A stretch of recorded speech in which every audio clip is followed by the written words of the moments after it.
Pre diabetes అనే స్టేజ్లో non diabetic లాగా అంటే నార్మల్ పర్సన్ లాగా ఎటువంటి లక్షణాలు వాళ్ళకు కనిపించవు. ప్రీ డయాబెటిక్ అనేది ఒక వ్యాధి కాదు, ఒక డయాబెటీస్ వచ్చే ముందు ఒక ఎర్లియర్ స్టేజ్. ఈ ప్రీ డయాబెటీస్ అనే షుగర్ లెవెల్స్ డయాబెటిక్కి నాన్ డయాబెటిక్కి కంప్లీట్లీ డిఫరెంట్ ఉంటాయి.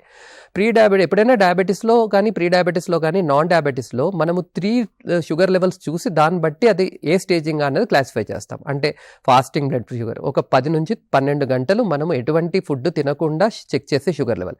సిమిలర్లీ తిన్న తర్వాత అంటే ఏదైనా ఫుడ్ మీల్ తీసుకున్న తర్వాత 1.5 to 2 hours తర్వాత షుగర్ లెవెల్, దాన్ని పోస్ట్ పాండియల్ బ్లడ్ షుగర్ అంట. అలానే 3 months average blood sugar level HbA1c. ఈ 3 లెవెల్స్లో HbA1c 5.7 నుంచి 6.4 మధ్యలో ఉన్నప్పుడు, అలానే fasting blood sugar levels around 70 to 100 normal అండి, 100 to 126 pre diabetes range. Similarly post prandial 140 వరకు నార్మల్, 140 నుంచి 199 ఈ 3 వాల్యూస్లో ఉన్నప్పుడు దాన్ని ప్రీ డయాబెటీస్గా పరిగణిస్తాం.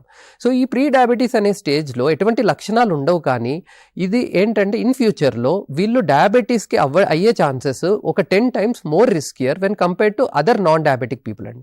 సో ప్రీ డయాబెటీస్ వస్తే మనము దాన్ని రివర్స్ చేయొచ్చు ప్రాపర్ లైఫ్ స్టైల్ మెయింటైన్ చేసి, without any medications or strong family history ఉంటే అట్లీస్ట్ దాన్ని మనం డిలే చేయొచ్చు ఆన్సెట్ అండి.